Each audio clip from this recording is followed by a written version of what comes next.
ஈஸ்வரி ஐஸ்வர்யா முகத்துல கரிய பூசி தமிழ்ச்செல்விய சேது வீட்டுக்குள்ள அழைச்சுக்கிட்டு போய் குழந்தைய காட்டி தமிழ்ச்செல்விய சந்தோஷப்படுத்தினா நல்லா இருக்கும்னு நீங்க நினைச்சீங்கன்னா இந்த வீடியோக்கு ஒரு லைக் பண்ணுங்க. வாங்க வீடியோக்குள்ள போலாம். அக்கா, உனக்கு இன்னைக்கு பிறந்த நாள், உனக்கு ஞாபகம் இருக்கா இல்லையா? நீ எதுக்காக இப்படி அழுதுகிட்டு இருக்க? எனக்கு ஒன்றும் புரியல.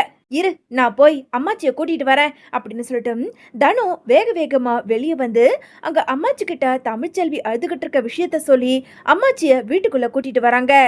ஏய், என்னடி இப்போ எதுக்காக நல்ல நாள் அதுவும் இப்படி அழுதுகிட்டு இருக்க அப்படின்னு சொல்லிட்டு இங்க அம்மாச்சி கேட்க, உடனே இங்க தமிழ்ச்செல்வி இருந்துகிட்டு, நான் என்ன பாவம் பண்ணேன்னு தெரியல.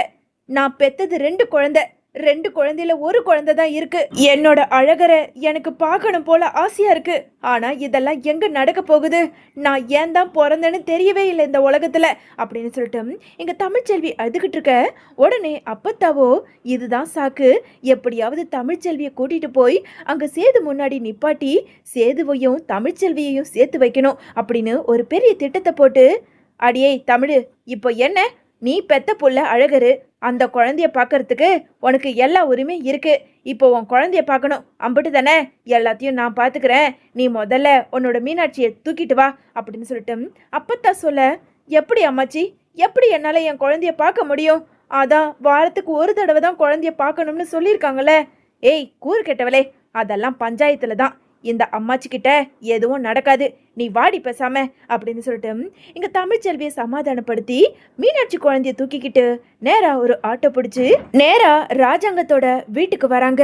இன்னொரு பக்கம் ரூமுக்குள்ள இருந்த சேது கிட்ட இங்க ஈஸ்வரி கோவத்தோட வந்து, ஏயா சேது, உன்கிட்ட நான் எம்புடு தடவை சொல்லிட்டு போனேன், இந்த மாதிரி ஐஸ்வர்யாவுக்கும் உனக்கும் கல்யாணமாகி இப்போதான் பிறந்த நாள் வருது, இந்த கிஃப்டையும் இந்த புடவையும் நகையும் ஐஸ்வர்யாவுக்கு கொடுத்து 12 மணிக்கு வாழ்த்து சொல்லுன்னு.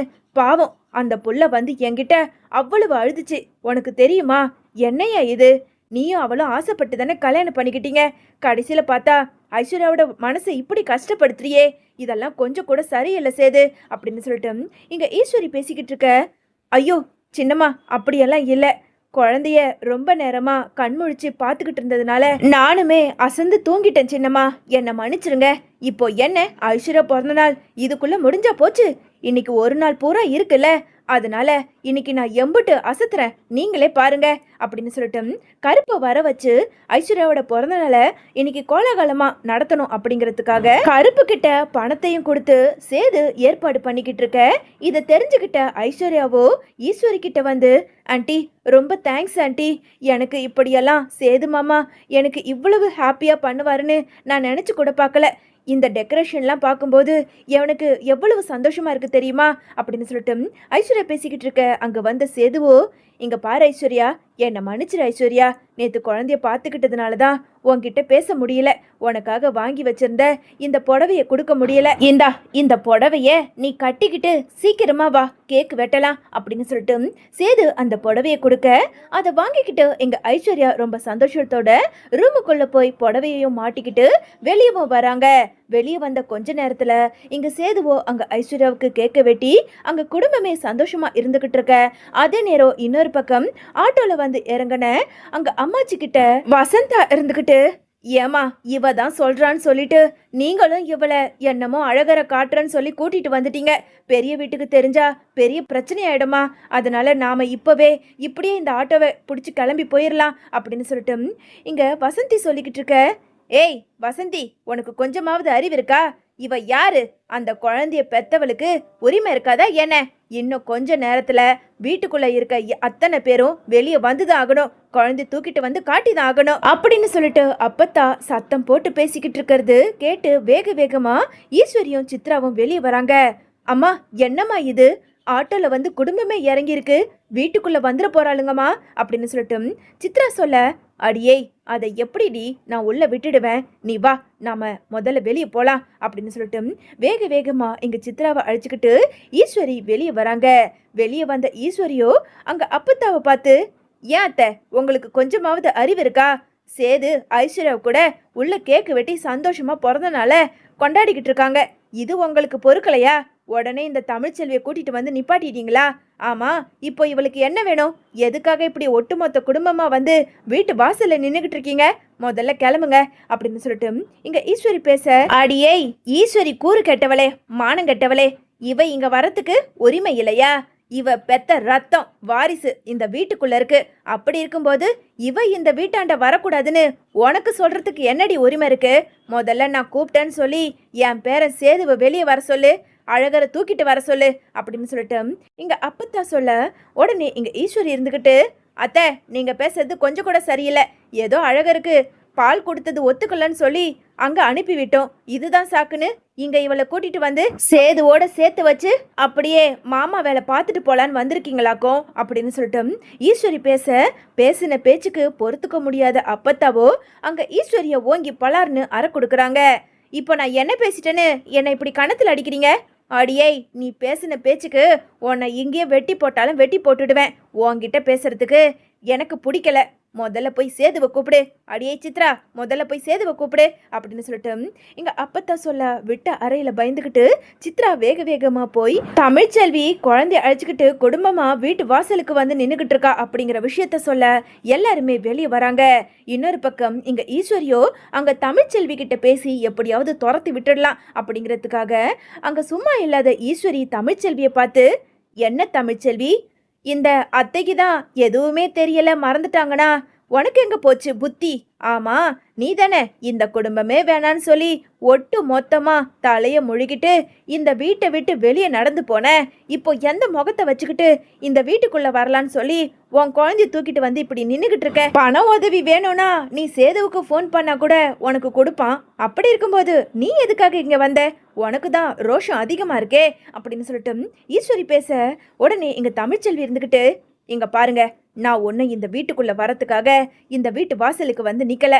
எனக்கு தேவை என் குழந்தை அழகரை என் பிறந்த நாள் அதுவும் பார்க்கணும்.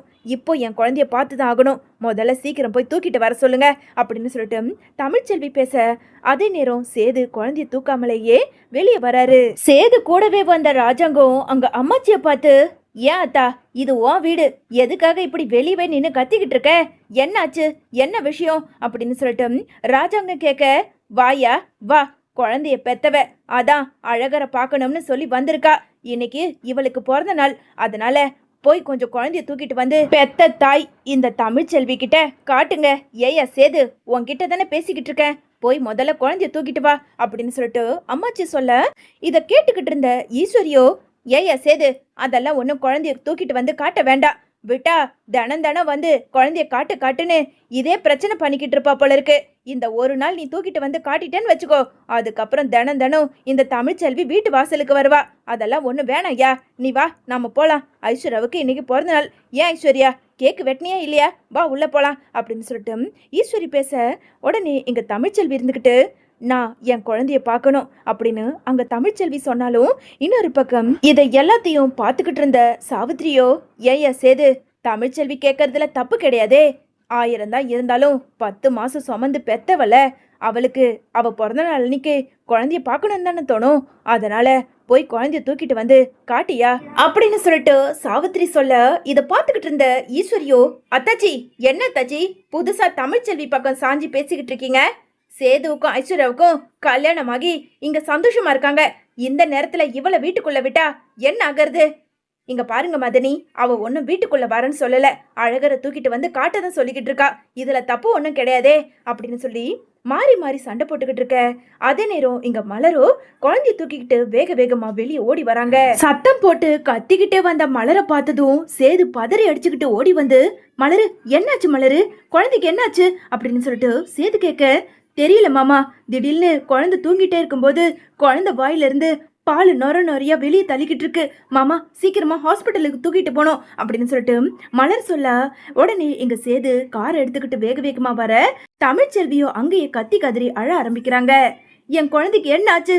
நல்லா தானே என் குழந்தைய தூக்கிட்டு வந்தீங்க, ஒரு குழந்தைய பாத்துக்கிறதுக்கு ஒருத்தருக்கும் துப்பு கிடையாது. ஆனா என் குழந்தைய என்கிட்டயும் கொடுக்க மாட்டீங்க. இப்பேற்பட்ட குடும்பம் தானே இது அப்படின்னு சொல்லிட்டு இங்க தமிழ்ச்செல்வி அழுதுகிட்டு இருக்க உடனே அப்பத்தாவோ இதை பார்த்துக்கிட்டு, அடியே தமிழ், இது பேசுற நேரம் கிடையாது, சேதுவோட கார்ல ஏறி நீ ஹாஸ்பிட்டலுக்கு போ அப்படின்னு சொல்லிட்டு அங்க அப்பத்தா சேதுவோட தமிழ்ச்செல்வியும் அங்க ஹாஸ்பிட்டலுக்கு அனுப்பி வைக்க, குழந்தைய பார்த்த டாக்டருமே இங்க சேதுவை பார்த்து, ஏன் சார், நான் தான் ஏற்கனவே சொன்னல, குழந்தைக்கு தாய்ப்பாலை தவிர வேற எந்த பால், பவுடர் பால்னு எதுவும் கொடுக்க கூடாதுன்னு, அதை மீறியும் நீங்களா உங்க இஷ்டத்துக்கு எதுக்காக சார் இப்படி பவுடர் பால் கொடுத்து, பவுடர் பால் வயிற்றுக்கு ஒத்துக்காம குழந்தைக்கு வாய் வழியா வந்திருக்கு சார். குழந்தை என்ன உங்களுக்கு சாதாரண விஷயமா? இங்க பாருங்க சார், உங்களுக்கு நான் ஒன்னே ஒண்ணுதான் சஜஸ்ட் பண்ணுவேன். என்னதான் உங்க பொண்டாட்டி கூட உங்களுக்கு சண்டையா இருந்தாலும் குழந்தைய நல்லபடியா பாத்துக்க வேண்டியது உங்க 2 பேரோடைய பொறுப்பு. இனிமேலாவது பவுடர் பால் கொடுக்கறத விட்டுட்டு தாய்ப்பாலை கொடுக்கற வழிய பாருங்க அப்படின்னு சொல்லிட்டு எங்க டாக்டர் சேதுவை திட்ட, பக்கத்துல இத பாத்துக்கிட்டு இருந்த அம்மாச்சியோ, நல்லா சொல்லுங்க டாக்டர், இவனுக்கு கொஞ்சம் கூட உரைக்கவே இல்லை. இவனோட 2வது பொண்டாட்டி என்னமோ பவுடர் பால் ஒத்துக்குச்சின்னு சொல்லிட்டு குழந்தைய கையோட தூக்கிட்டு வந்துட்டா. அவளுக்கு தான் அறிவில்ல, இவனுக்கு எங்க போச்சு அறிவு அப்படின்னு சொல்லிட்டு அப்பத்தா பேசிக்கிட்டு இருக்க, இங்க குழந்தைக்கு என்னாச்சோ ஏதாச்சோன்னு ஒட்டுமொத்த ராஜாங்கத்தோட குடும்பமுமே ஹாஸ்பிட்டலுக்கு கிளம்பி வர, அதே நேரம் டாக்டர் சொன்ன எல்லாத்தையும் ஒண்ணு விடாம ராஜாங்கம் ஈஸ்வரி மோகனா கிட்டன்னு சொல்ல, இத கேட்டுக்கிட்டு இருந்த சாவித்திரியோ, இங்க பாரு சேது, முதல்ல நீ அழகரை தூக்கிட்டு தமிழ்ச்செல்வி வீட்டுக்கே போறதுதான் சரி. கண்டவங்க பேச்ச கேட்டுக்கிட்டு குழந்தைய தூக்கிட்டு வராத, தாய்ப்பால் நிறுத்துற வரைக்கும் அழகரை தமிழ்ச்செல்வியோட வீட்லயே வச்சுக்க அப்படின்னு சொல்லிட்டு அங்க இருந்த சாவித்திரி சொல்ல, உடனே இங்க ஈஸ்வரியோ, என்ன தாச்சி, ஐஸ்வர்யாவையும் சேதுவையும் பிரிக்கிறதுக்காக மறுபடியும் சேதுவை அழகரை தூக்கிட்டு தமிழ்ச்செல்வியோட வீட்டுக்கு போக சொல்றீங்களா? அதெல்லாம் ஒண்ணும் வேண்டாம், அதெல்லாம் முடியாது. என்ன மதனி, அதெல்லாம் முடியாதுன்னா நம்ம அழகரையும் பார்க்கணும்ல. சரி, அப்ப வேணா ஒண்ணு பண்ணலாம், உங்களுக்கும் வேணாம் தமிழ்ச்செல்விக்கும் வேணாம், வேணும்னா அழகருக்காக தமிழ்ச்செல்விய நம்ம தோட்டத்து வீட்டுல தங்க வச்சுக்கலாமே. எப்பப்போ அழகருக்கு பால் கொடுக்கணுமோ தமிழ்ச்செல்வி பால் கொடுக்கட்டும். என்ன, நான் சொல்றது சரிதானே?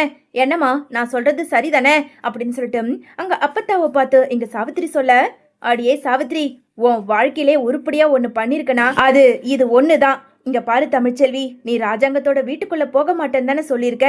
அந்த குடிசை வீட்டுல நீ இருக்கிறதுல தப்பு ஒண்ணும் கிடையாது. உன் புள்ள அழகருக்காக உன் புள்ளைய பார்த்த மாதிரியும் இருக்கும், நீ மீனாட்சி கூட இருந்த மாதிரியும் இருக்கும். அதனால குழந்தைக்கு பால் நிறுத்துற வரைக்கும் நீ தோட்டத்து வீட்டுல இருக்கிறது தான் சரி. இங்க பாரியா சேது, தமிழ்ச்செல்விய நீ முதல்ல வீட்டுக்கு கூட்டிட்டு போ அப்படின்னு அப்பத்தா இங்க சேது கிட்ட சொல்ல, சேதுவோ அங்க அழகரோட உடல்நிலைய மனசுக்குள்ள வச்சுக்கிட்டு தமிழ்ச்செல்விய இங்க வீட்டுக்குள்ள கூட்டிட்டு போக, இன்னொரு பக்கம் இங்க தாமரையோ சாவித்திரிய பார்த்து, அம்மா என்னம்மா, தமிழ்ச்செல்விக்கு சப்போர்ட் பண்ணி நீ தமிழ்ச்செல்வி வீட்டுக்குள்ள வர வச்சிருக்க. அடியே தாமரை, இனிமே தாண்டி இந்த சாவித்திரியோட ஆட்டத்தையே நீ பார்க்க போற. கேவலம் அந்த ஐஸ்வர்யாவை என்ன மாதிரி திட்டம் போட்டு சேதுவுக்கு கல்யாணம் பண்ணி வச்சா, அதுக்கு தமிழ்ச்செல்வி எவ்வளவோ மேலு. கூடிய சீக்கிரம் சேது கையாலேயே ஈஸ்வரி, சித்ரா, ஐஸ்வர்யான்னு 3 பேரையும் அடிச்சு துரத்துற அளவுக்கு நான் வைக்க தான் போறேன் அப்படின்னு சொல்லிட்டு இங்க சாவித்திரி ஒரு பெரிய திட்டத்தை போடுறாங்க.